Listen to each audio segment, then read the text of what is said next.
Sporta şöhret.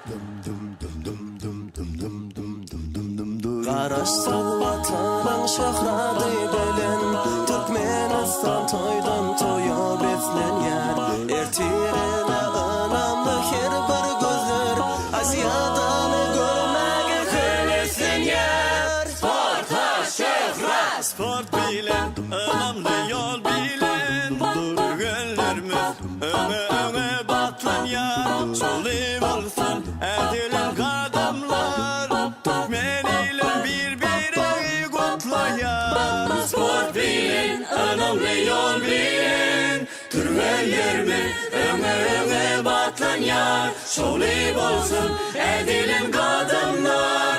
Türkmeniyle birbiri kutlayar. Sporta şöhret. Sporta şöhret.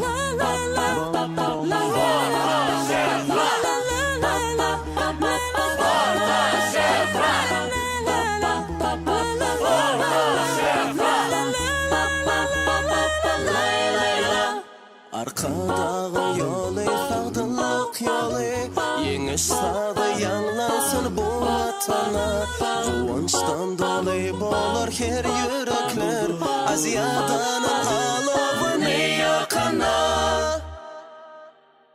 Sport bilen, anamlı yol bilen Gönlümüz öne batlan yar Çolib olsun edilen kadamlar Türkmeniyle birbiri kutlayar. Sport bilin, önemli yol bilin. Türkmenlerimiz öne batlan yar. Şolib olsun edilen kadınlar.